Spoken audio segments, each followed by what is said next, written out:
Taylor Hayes lay in the sterile white expanse of the hospital room, her face pale beneath the harsh overhead lights, her once vibrant eyes clouded with pain and uncertainty, and every shallow breath a reminder that her time was slipping away unless she underwent the risky, life-saving heart surgery scheduled for the next morning.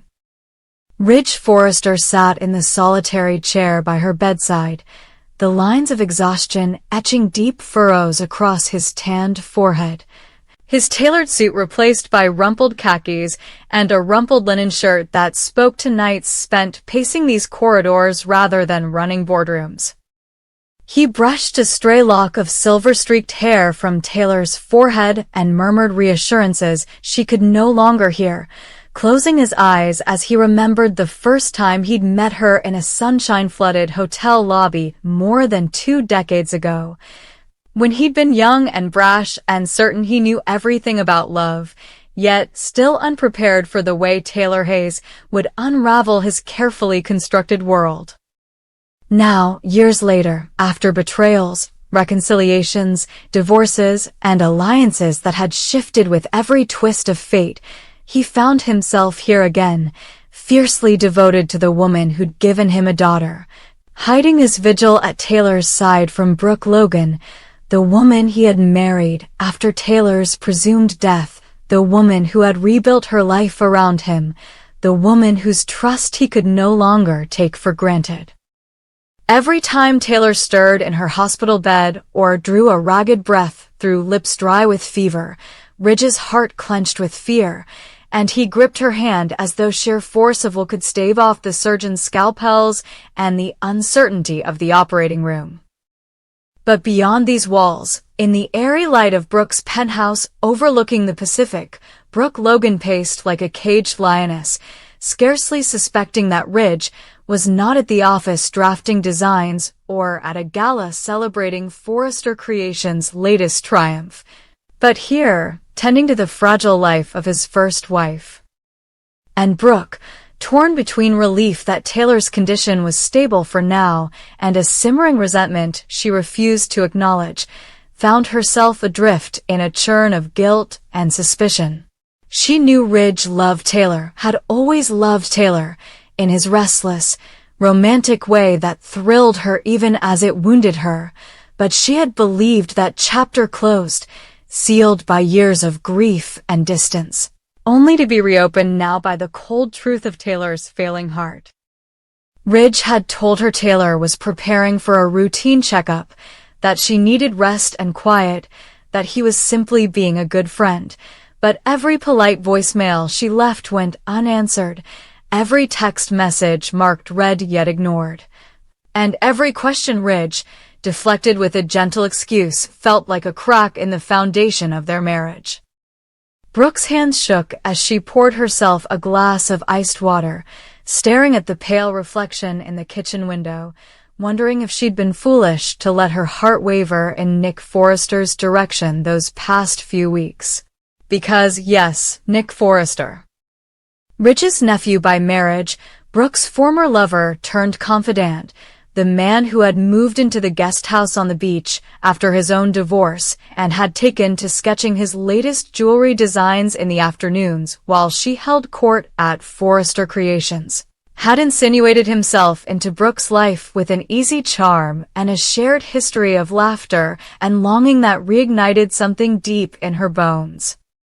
Nick had told her he understood what it was to be overlooked, to stand in the shadow of someone else's legacy, to yearn for the woman whose heart belonged to another, and Brooke, vulnerable and tentatively hopeful, had allowed herself to entertain the thought of a future, just a small, secret future, in which Ridge released her from his past and Nick accepted her without reservation. Yet the universe, as usual, had other plans, delivering Taylor's heart failure as a jarring reminder that love was never static, never simple, and that every promise carried the weight of history and consequence.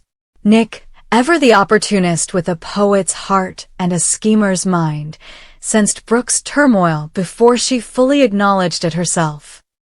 He found her on the balcony of her office one late afternoon, the sky painted in bruised purples and golds as the sun dipped behind Catalina Island, her silhouette framed against the endless Pacific. He approached quietly, his cufflinks glinting in the fading light, and offered her a sympathetic smile.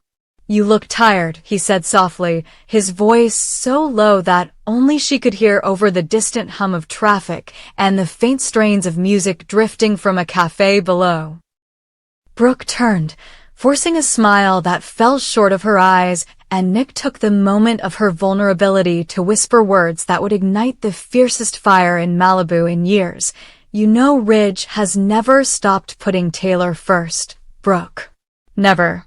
And with Taylor at death's door, he'll only turn to her more. He's hiding away, promising her his full devotion, just like he promised you once, before you became the second choice in his heart." Brooke's breath caught in her throat as Nick continued, weaving his argument with the precision of a master craftsman. "You deserve someone who sees you as his priority, who doesn't disappear when his first love falters. I'm here, always. No secrets, no lies, no other woman lurking in the wings." His tone was gentle but insistent, each word a spark thrown onto dry tinder, and Brooke felt a dangerous thrill course through her veins. Part of her recoiled at the betrayal she sensed in Ridge's secrecy, at the idea that he could lie so easily to the woman who shared his name and life, while another part ached for the warmth of Nick's loyalty and the possibility of being unabashedly chosen, front and center. Yet Ridge's secret vigil for Taylor was not born of callous neglect toward Brooke. It was a testament to the complexity of his love, a love that had refused to die even when Taylor had apparently perished in that tragic car accident so many years ago. He remembered the moment the doctors had told him Taylor's condition was precarious, a lifetime compressed into the single syllable of complications, and how he dropped everything to be by her side. Navigating the labyrinthine corridors of the hospital, negotiating with specialists, and praying for a miracle.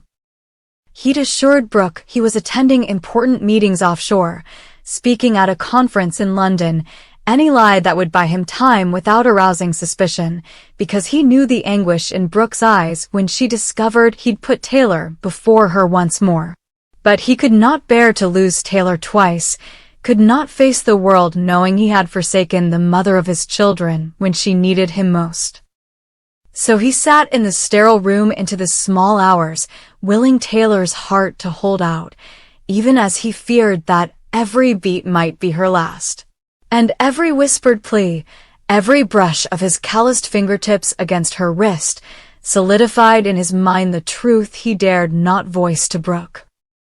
That his heart would always be entwined with Taylor's, that the woman he married after Taylor's death had offered him joy beyond his wildest dreams, but could never erase the first love that had shaped him, saved him, and returned to haunt him now in the form of a fragile life teetering on the brink. Brooke's own guilt and jealousy warred with the suffocating loneliness she felt in the absence of Ridge's presence, and Nick's insinuations kindled a flame of resentment so fierce she could almost see it flickering in her reflection.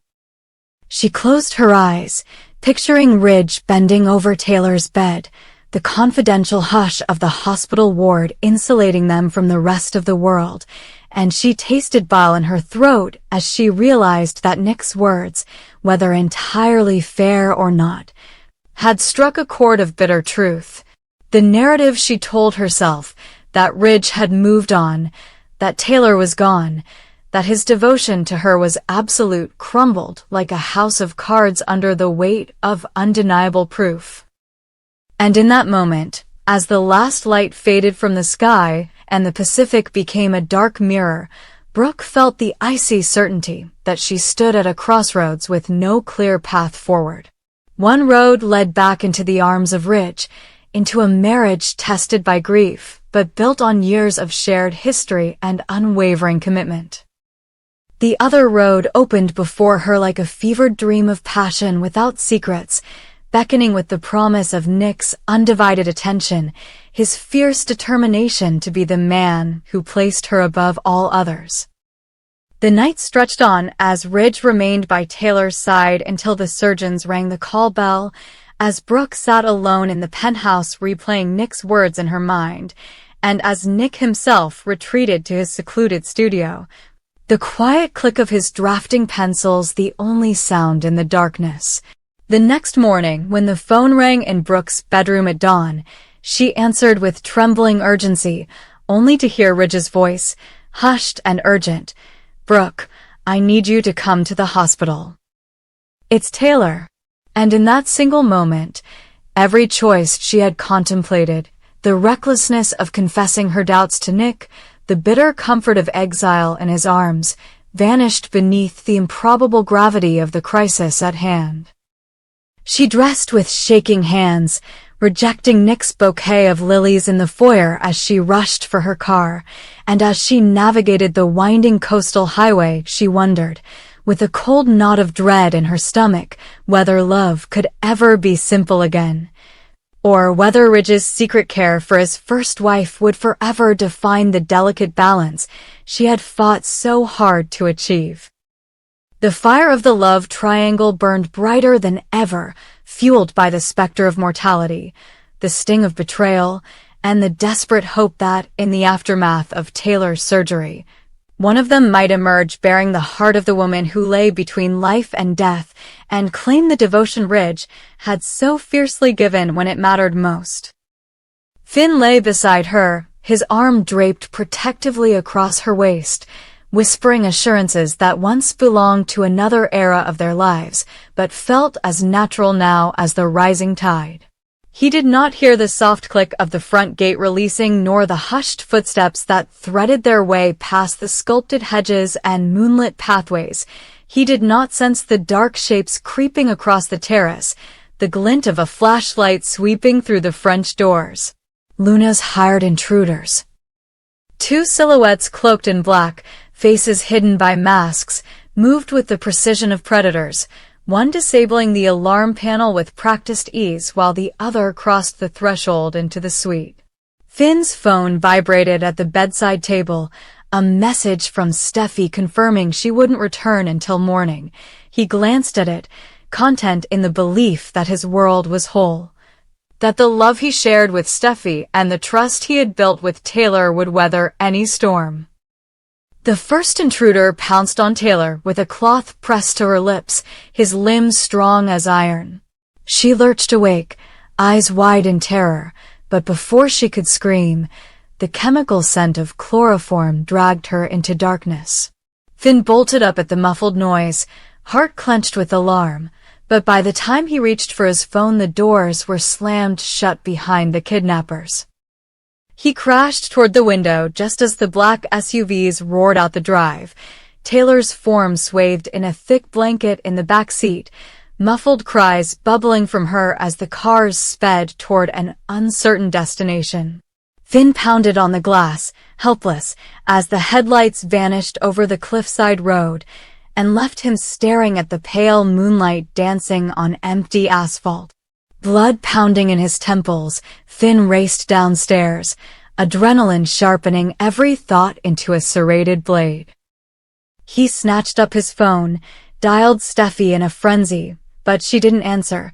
He called the police, gave them the location, then called Ridge, begging him to meet at the station, then called Scott, demanding every cruiser be dispatched immediately. But even as he barked orders into the phone, he knew that distant sirens would never reach the kidnappers in time.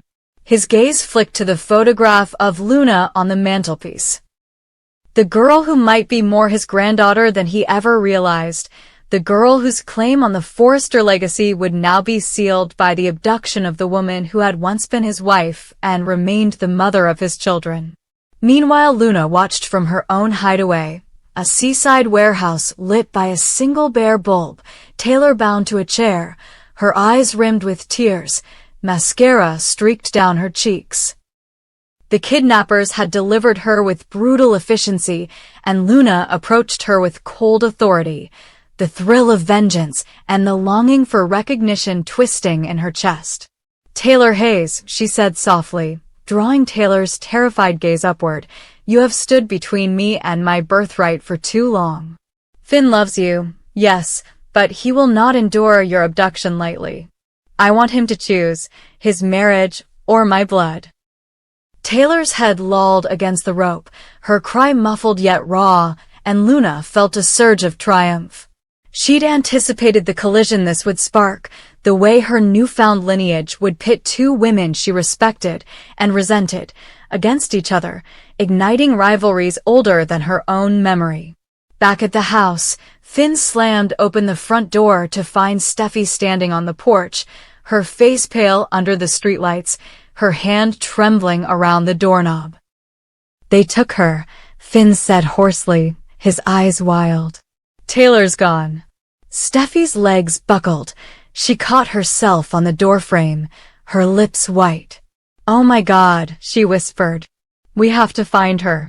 She reached for him, but Finn recoiled, his face collapsing into anguished resolve. Steffy, he said, voice low and pained, they want me to choose. They said, he choked on the words, they said, if I don't divorce you, they'll kill her. Steffy's eyes burned, shock gave way to fury. Don't you dare. She began, but Finn raised a hand, shaking his head. It's not that simple. He took a step back, fighting tears. I have to protect her. Taylor means more to me than anything. While Finn and Steffy stood trembling on opposite sides of a door that had become an unbridgeable divide, the name Sheila flickered across Luna's phone screen as an incoming call. Luna hesitated, then answered. Sheila Carter's voice came through like a honed dagger. I heard about the little stunt you pulled. Very impressive. But half measures won't topple Steffy the way I need. Luna's lip curled. She'd invited Sheila into her plan, knowing the woman's appetite for retribution matched her own. I want Steffy destroyed, Sheila continued. I'll bring my girls in. We'll turn your kidnapping into a season of nightmares. Make Finn watch the family he built with Steffy crumble, piece by bloody piece. Luna nodded, blood humming in her ears. The alliance crystallized in her mind. Sheila's network of spies and saboteurs would swarm the Forrester compound, leak rumors to the press, and orchestrate public humiliations so thorough that Steffy would have no choice but to step aside while Finn surrendered everything to save Taylor. Down the coastal highway, a convoy of sedans and SUVs loaded with Sheila's acolytes fanned out around Finn's cliffside estate, dressed in nondescript jackets and carrying black duffel bags stuffed with microphones, cameras, forged documents, and sabotage kits.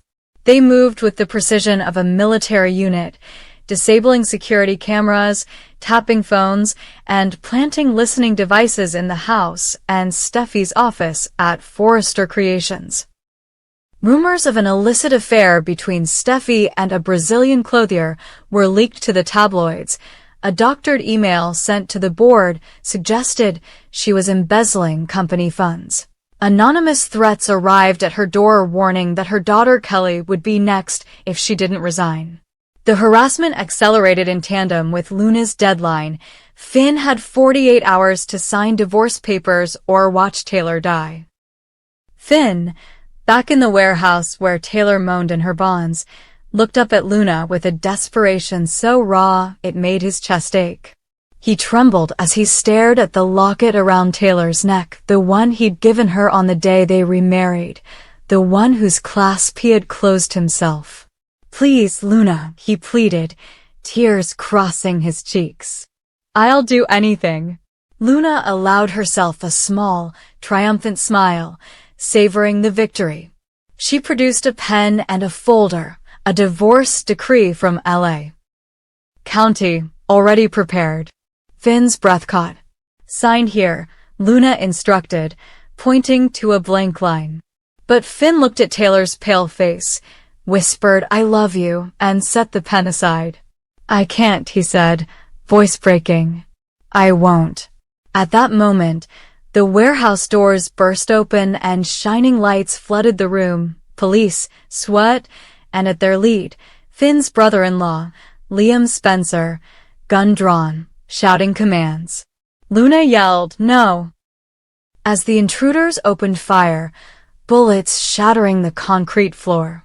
Finn dove in front of Taylor, pulling her down, shielding her with his body.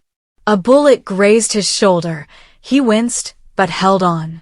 In the chaos, Sheila's voice crackled through Luna's earpiece. "Abort. We have to pull out. The heat's too heavy." Luna's eyes flicked to the open door as her captors scrambled out, dragging her away. She left without Taylor's bracelet, without the satisfaction of his surrender, but with the knowledge that she had forced Finn to confront the only choice he truly cared about. In the hospital ER later that night, Taylor lay hooked to monitors while doctors stitched Finn's wound. Steffy paced the corridor in a frenzy, clinging to the small hope that Taylor's life had been spared. Finn, bandaged and exhausted, emerged and collapsed beside Steffy, burying his face in her embrace. "I chose you," he whispered through tears. "But I nearly lost her." Steffy held him as he shuddered with relief and grief, the two of them bound by a terror that would leave its mark on their hearts forever. Behind them, Luna watched from a reflection in the tinted glass. Her plan had ended in chaos, her vengeance incomplete, yet she tasted a promise of far darker games to come. And Sheila, back in her secret lair, rallied her followers for the next phase. Steffy would not survive the ruin they intended to unleash. Finn would not find peace until every secret was laid bare, and the Forester, Logan's legacy would fracture beyond repair under the weight of Luna's claim and Sheila's thirst for vengeance. The night air crackled with unspoken threats as Malibu slept on, unaware that the war for its most powerful dynasty had only just begun.